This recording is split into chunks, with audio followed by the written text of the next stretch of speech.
Hello, I have 10 minutes to record a podcast episode for school, which is stupid. Have you never seen a podcast episode? That shit's like several hours long. But that's not what we're going to talk about today. We're also not going to talk about how this is not plugged in. It's actually my headphone mic. But I like to hold shit, so I'm holding this. Anyway, so we're talking about actually K-pop demon hunters and the queer coding and the 4B movement within it. So I'm going to open this. So forget what the 4B stands for. So 4B, it stands for four Korean words that start with B or the letters BI, which mean no. I tried to say them in my first take and then learned I cannot say them. So I'm just going to say what they mean. We got the rejection of heterosexual marriage, the rejection of childbirth, the rejection of dating, and the rejection of heterosexual sexual relationships. That is a mouthful. Do not try to say that, or do. I don't know. I'm not your dad. Anyways, so yeah, if you've seen K-pop Demon Hunters, you know that that is not represented at all. But first, let's go a little bit into more of what that entails.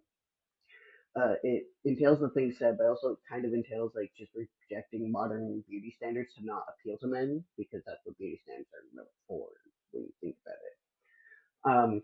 So the women in Korea will like cut their hair short, usually shaving it, but I feel like short hair also works too, like my hair. And they'll also like not wear makeup, and they'll not give in to fast fashion, aka not buy new clothes every season just to be cool and hip with the kids, as they say. Yeah, and if you've seen K-pop Demon Hunters, you know they don't do that. Like, first of all, the fashion thing. Have you seen that one scene where I think it's before they released Golden, where Rumi goes into that closet? It's like a Barbie closet. It has so many levels and no way to get to the upper levels, but it's just full of their outfits. Like, yeah, they're idols. They're supposed to have a lot of outfits for different shows, but it's like auction them off and give the money to charity, maybe. Just a thought. You don't need all of them. But that's besides the point. They also all have long hair, and you don't need to participate in anything to endorse it. Celebrities do that kind of shit all the time, but none of the fans also have short hair. Like if you look, I mean, some of them have like bobs, but I didn't see any female presenting. I'm saying female presenting because I could just be wrong, and also there's no way to know because I can't ask them. But female presenting characters with short hair, it all appear to be men. So that's kind of cringe considering it's a big movement in Korea and for a movie that's been uh oh fuck, what's the word? Praised, that's the word, praised for its accuracy on depicting Korean culture. It's weird that it didn't have any representation for the 4B movement, which is big in Korea, because it's a Korean movement. But that's besides the point. I mean, who would want to put that in a kids movie? Who needs to? Just kidding. It's easy to do. You don't even need to say what it's for. You could just like put a character with short ass hair, like again, my beautiful luscious locks, and that'd be it. You don't even need to say what it's for. You could just do it. And they're like, no, let's not, because it's a kids movie. Kids don't need to know about that. Cringe. Netflix, Sony, you're cringe. Also, it's made by Sony Animations. I don't know if I said that. I really did actually like the art style. It was really nice. Anyways, I have like 6 minutes. Okay, so yeah, there's that. They also always wear makeup even when undercover. I know it's an animation. It's a little weird to tell if they're wearing makeup, but like they're wearing makeup. You can know, and that does not help. That yeah, yeah. That's all I'm saying on that.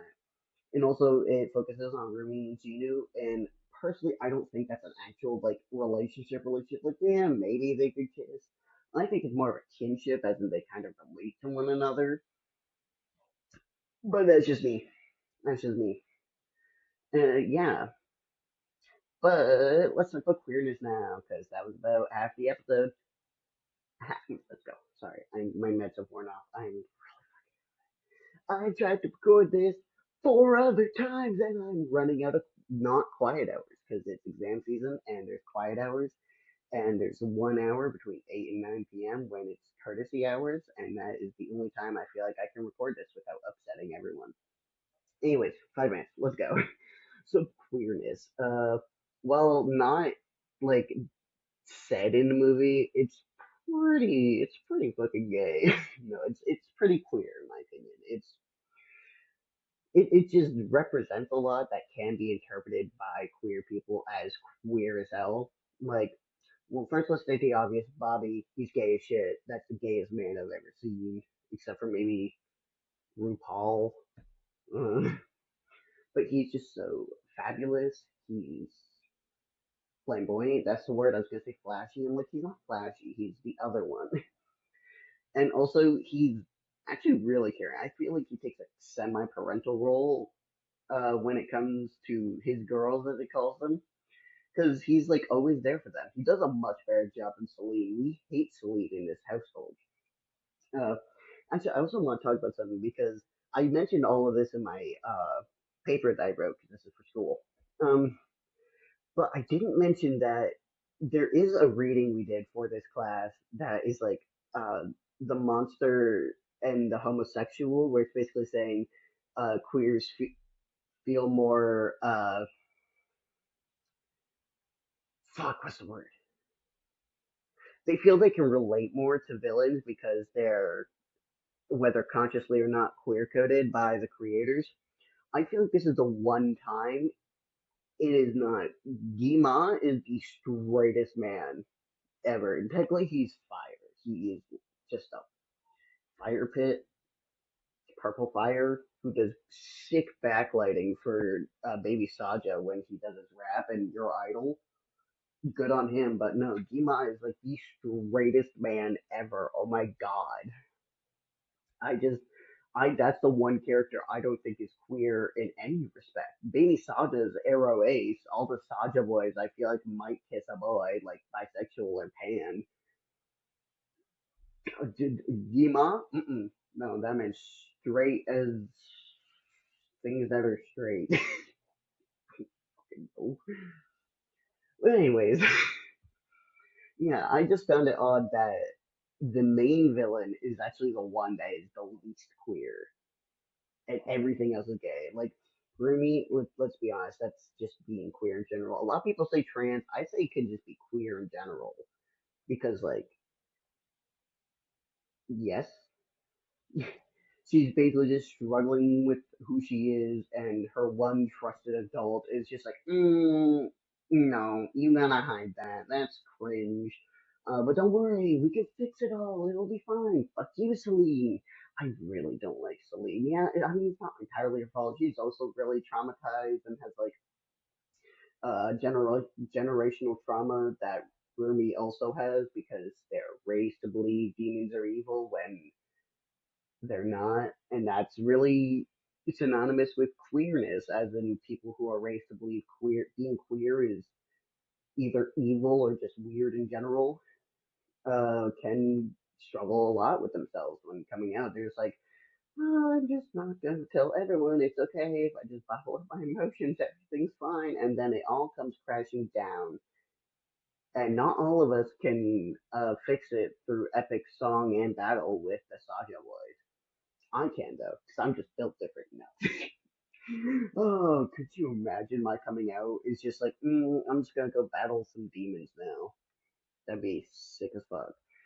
But no, I came out really casually actually. It was weird. I was like, hey, so I'm just gonna do this, and you can choose to accept that or not. And I find a lot of parents, especially, like they take a while to accept it. They gotta get used to it first. Like if you say, "Hey, mom, I'm trans. I'm gonna start transitioning," they're gonna like, "No, you're still my like." For me, it'd be like, "Oh, you're still my baby girl." But like my parents have slowly but surely been referring to me as either just their child or just not their girl. They've actually used my preferred name, not to me, never to me. But they also don't usually call me my dead name unless it's around my piano. We don't talk about that though. Anyways, I'm basically out of time, so we're gonna leave that story for when I'm home and don't have a time limit, I'll probably make another one of this because I kind of want to talk about this more. Um, so yeah, I hope you enjoyed. Sorry that I immediately broke the illusion of this microphone not being on, but I tried it and for some reason it only works when I play Peak. It's just really quiet every other time. So it's my headphone microphone, which is surprisingly good. Anyways, I hope you enjoyed. And TA that I'm not gonna say name of because I don't want to dox you online. Please give me a good mark. I tried real hard. Sorry it's a little late. I had an exam. All right, bye bye.